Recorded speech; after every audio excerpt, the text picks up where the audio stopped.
Hello, YouTube. Today I want to talk to you about the company Wooting, along with their journey over the last 8 years. A few friends that came together with an idea and the talents, and today they're building some of the best gaming keyboards in the world. And if you stick around to the end, I'll show you how with just 5 screws, you can take your Wooting 60HE and drop it into a full custom keyboard case like this. So, if you're ready, let's get into it. To kick things off, we're going to need to go back to 2015. And we're going to start in the beautiful country of the Netherlands. 3 longtime gaming buddies that were just fed up and sick and tired with all the gaming products they could find. But the difference with these 3 friends, they all have a very particular set of skills that they can do something about it. So they did a lot of research. They talked to a lot of the gaming community and the keyboard community through Reddit and Geekhack. They listened to feedback and got opinions until they had their concept. And then they made the renders for the Wooting One and debuted it in October of that year. The renders pretty much finished out the year, but then following in early 2016, the Wooting One was announced with a Kickstarter to follow in May. When it finally wrapped up in June, they had raised over $145,000 towards their project. So after running a very successful Kickstarter in 2017, the team started their first production run. But unfortunately, by the end of this production run, they'd have to consider it a fail. But they did happen to learn a lot from this that they'd be able to benefit and bring another second production run. I want to make a quick little note, and I want to highlight the Wooting YouTube page along with their website, and I will have both linked in the description. But they have a lot of vlogs of the mass production along with a ton of information about their products and the journey, and I highly recommend watching their manufacturing vlogs because there's a ton of information about the whole process and you get to see a real interesting side of the whole thing. So if you watch those or if you look into their journey for very long, you're going to see the passion these guys have for their products and their customers. Failure wasn't going to be an option, so even though that first run was a failure, you knew their second run was going to be a success. So a few months later in May, they finished their second production run. This time everything went okay. So this brings us into August of 2017, which is a little over 2 years after the 3 had come together with their ideas. All the Wooting One orders were delivered. So the Wooting One had been a success, but like anything else with success comes the demand for more. And this time the public had spoken and they wanted a full-size version of the Wooting One, and so the team got to work. This is going to bring us into spring of 2018, the announcement of the Wooting 2. The Wooting 2 is pretty much everything that the Wooting One is, except for it has the numpad and has a much narrower lip along the very top edge. So, of course, they decided to run another Kickstarter like for the Wooting One, and of course, again, it was very successful, raising over $145,000 yet again. So after running 2 successful Kickstarters, and the Wooting One was all delivered in the market for a little while, they started to receive a little bit of feedback about the limitations of the FlareTech switches that they were using. They had used this in the Wooting One and planned on using it in the Wooting 2. So after doing a little bit of research and fiddling around, this would be the beginning of what would become their Lecker switch. Wrapping up 2018, the production run of the Wooting 2 was completed, and they started deliveries in December with them all wrapping up in January. May 10th, 2019, the full range analog Lecker switch is announced by Wooting on Twitter. A month later, June 5th, the Wooting 2 Lecker edition was announced on pre-order with 1,000 units being available. This time coming in a special Lecker colorway with a die sub PBT keycaps and of course the new Lecker switches. And for any of my American listeners, if you ever end up in the Netherlands, Lecker is a slang term in a bunch of different contexts. It's just kind of like us saying good, sweet, nice, great, kind of something like that. So if you're over there, just a little knowledge. To finish up 2019, the team dropped the full size and a TKL silicone wrist rest in a few different rotational colorways. By summer of 2020, all the Lecker edition pre-orders had sold out, and it was time to put the Lecker switches in the original black Wooting 2. So in October of 2020, the Wooting 2 HE was made available for pre-order.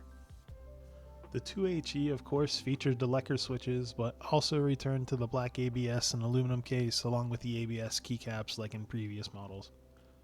February 2021, the Lecker Edition mass production run is finally completed, and then focus turns to getting the HE mass production rolling. Original plans were to begin the first production with the HEs early in July, but after some minor adjustments to the plate fitment, it was delayed slightly, but they still managed to finish up production by the end of July. I know I mentioned about the vlogs earlier, but if you like reading about keyboard stuff, I do want to mention the blogs on Wooting's website because it's really an interesting read about their journey and what honestly inspired me to make this video. And this leads us to the Wooting 60HE, their attempt at the 60% gaming keyboard space, and it's made a big splash since it's been on the market, and to be honest, it's probably what brought you to this video. It was the first product from Wooting I was able to get my hands on, so I completely understand. Wooting announced the 60HE's founder campaign on October 7th of 2021 with a funding goal of 75,000 euros or 80k to my fellow American viewers, along with a message saying if they wouldn't reach their goal, they would refund everyone's pledge and reflect. Yeah, the 80k was raised in under 8 hours. By October 21st, over $133,000 had been reached, and Wooting announced they'd be changing the USB-C cable from a plain black to a black and yellow to celebrate reaching their 125k euro goal. And when the campaign was all said and done with on November 6th, they had raised over $286,000 for their founders campaign. And I do want to highlight something that I thought was a really classy move on Wooting's part. They let each of the founders submit an image that they would put on the front of the PCB, along with either a name or a nickname that they would put all over the box. It's just a really classy move to show appreciation for the people who supported you. Production of the 60HE started shortly after, but they did run into a few issues with materials and future updates coming into play, but mostly seemed to be issues with shortages that we felt all over the world in a huge number of different materials, so it was kind of par for the course at the time. By June of 2022, that first round of production was completed and began to ship, and they continue to produce the 60HE in a variety of NA and EU batches that are still available for purchase at the time of recording this in July of 2023. Earlier this year in February, Wooting announced they are ready to begin producing the Wooting 2HE in their new ARM configuration. For anyone not familiar with ARM, is referring to the microcontroller that is used in the keyboard. Previous versions used AVR, which was 8-bit, but the new ARM versions offer a 32-bit. And this brings us to the latest public project from Wooting. They love to listen to their community, and one particular game's player base had been breaking world records with the 60HE when pros were getting their hands on it. That game is Osu. The highly intense and fast reflex gameplay is a perfect fit for the Lecker switches. With the community loving the 60HE so much, the team decided to make an Osu player-inspired gamepad.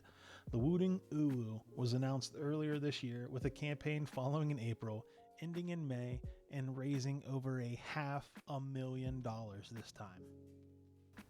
To think this all started with just a couple friends that, they really had a passion. They wanted to find the absolute fastest keyboard, and they couldn't. And so they came together and they came up with a concept and made it a reality and traveled to Taiwan and searched for these factories, and just that whole process and that approach. There's just something about that since the first time I heard about it that I've just wanted to support and be a part of. They built a keyboard around the best switches they could find, and then they soon realized that they were going to need to build their own switches if they wanted something better. And they put in the time, they put in the research, they found the switch design that worked, and they made it work, they made it happen. I jumped on board late to their journey. I got a 60HE, and I've loved it ever since I got it, and I wanted to see if it was just hype, and it's definitely not. It's everything that people say it is and more. And the gaming keyboard space is going to be evolving. If these guys keep doing what they've done, it's just going to keep getting better and better and better because they listen to the community and they just make an amazing product. I want to wrap things up with talking about the way they designed the 60HE so that you can take out 6 screws and you can remove the PCB and drop it into a long list of 60% cases. And that's just unheard of. Being able to take one of the fastest gaming keyboards you can buy and place it into a custom case is just a game-changing feature to me. I'm someone who really enjoys custom mechanical keyboards, so giving that option, that experience to have a custom gaming keyboard with the top gaming features, it's just amazing. The hot swap PCBs, so you can easily pull your switches and lube them or replace them if you have one of them that goes bad. Just the way that every area they look and had the consumer in mind and trying to give them options. It's just, I'm a huge fan, and I hope after viewing this, you are too, and you look into them a little bit more. All right, I just want to wrap things up and say thank you for stopping by. If you enjoyed the video, please consider leaving a thumbs up. And if you have any requests for maybe a company or a keyboard you'd like to see in the future, please consider leaving it down in the comments. And again, thanks for stopping by. Have a good one.